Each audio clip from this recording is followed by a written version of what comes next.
Hi, I'm Jeff Tobe and I am Coloring Outside the Lines. Today, let's take a look at how to deal with customer complaints with tact. Tact meaning having the clarity, confidence, and capability to deal with difficult or delicate customer, member, or patient situations. Ignoring customer complaints can wreak havoc on three areas. Number one, the experiences your customers have with you and your organization.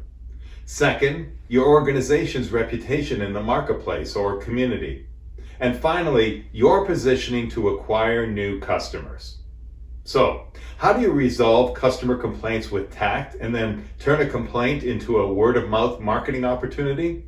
And what do I mean by word-of-mouth marketing opportunity in the context of the ideal customer experience? Well, when you intentionally include elements of wow, surprise, and delight in your dealings with complaints, here's what's likely to happen. Your customers, members, or patients will talk to their family and friends about the experience that they had with you, your product, or services, and your brand. Be sure to listen to the emotional words and phrases they use to describe the experience that was unexpected, since they were coming to you to complain and based on the ordinary customer service they've experienced with other organizations. The other thing that happens is that they go directly to Facebook, Instagram, Twitter, and other social platforms to like, comment, and share their experience. When this happens consistently, your business gains momentum. Travel back with me a minute and think about when you were a kid, if you grew up in the North, like me. You're standing on the top of a hill on a cold day with 12 inches of fresh, sticky snow on the ground. You bend down and you form the snow into a tiny little ball. You roll it back and forth until you feel it's just the right size to roll down the hill. Somehow kids know exactly when to do this. What happens when you let go of that tiny snowball and it gains speed, power, and size? Well, the same thing happens in your business. Your first few fans and followers who had ideal experiences with you turn into brand advocates, and brand advocates drive more customers, members, and patients to you and your organization. Just like the tiny snowball gains speed, power, and size, you are on a new trajectory for exponential growth and profits. I truly believe that complaints offer an amazing opportunity to up your customer experience. Listen, complaints happen every day. When a customer complains, it's usually for a good reason or genuine concern. They usually have made a purchase that didn't meet their expectations, product, service, or maybe a combination of the two. In the customer service world, we can't avoid complaints. We must take care of the customer by listening to the complaint and resolving it to ensure a happy customer. Customers want to know someone is listening and that they're understood, and they're hoping you are willing to take care of the problem to their satisfaction. No matter what the situation is, when a customer brings a complaint to your attention, even if they do it in a less than desirable way, be thankful. Recently, when consulting for a new client, they mentioned that they were concerned that their teammates weren't handling telephone complaints well. They said that their goal was to eliminate complaints. I had to stop them and explain that a complaint is truly a gift. In the first edition of her book, A Complaint is a Gift, written by friend and fellow speaker Janelle Barlow, she introduced a revolutionary notion. Customer complaints are a valuable feedback mechanism that can help organizations rapidly and inexpensively strengthen products, service style, and market focus. In fact, they're the best bargain around in market research. As the saying goes, we can't fix it if we don't know it's broken. Moreover, we must realize that improper handling of a customer complaint can be costly to the organization. So what is a complaint?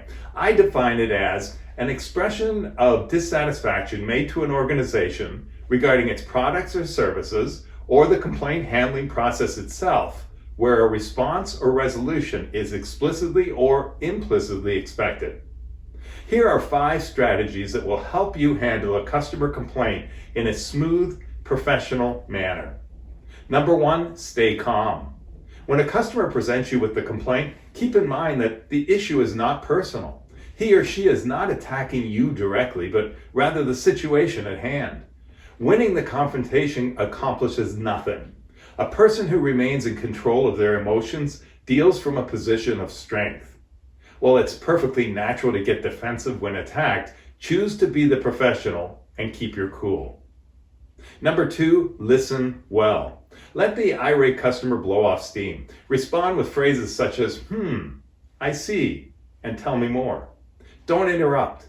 As the customer vents and sees that you're not reacting, he or she will begin to calm down. The customer needs to get into a calm frame of mind before he or she can hear your solution, or anything you have to say for that matter. Number 3, acknowledge the problem. Let the customer know you hear what they're saying. If you or your organization made a mistake, admit it. If you didn't make a mistake and it's a misunderstanding, simply explain to the customer, I can see how that would be incredibly frustrating for you. You're not agreeing with what the customer is saying, but respecting how they perceive and feel about the situation. An excellent phrase for opening up this particular conversation would be, so, if I understand you correctly. After the customer responds, follow up with, so to be clear, we were to resolve the problem by noon today? I can see why this is frustrating for you. Then be quiet. Usually the customer will respond with, that's right, or exactly. I call this a temperature check, checking in with the customer to make sure that you're understanding their feelings at the moment. By repeating to the customer what you think you heard, you lower his or her defenses and win the right to be heard. Number 4, get the facts. After listening, take the initiative in the conversation. Now that the customer has calmed down and feels you've heard their side, begin asking questions. Be careful not to speak script or replies, but use this as an opportunity to start a genuine conversation, building a trusting relationship with your customer. To help you understand the situation, get as many details as possible. Number 5, offer a solution. This happens only after you have sufficient details. One thing to keep in mind, know what you can and cannot do within your organization's guidelines. Making a promise you can't commit to will only set you back further. Remember, when offering a solution, be courteous and respectful. Let the customer know you're willing to take ownership of the issue, even if it was out of your control. Take charge of the situation and let the customer know what you're going to do to solve the problem.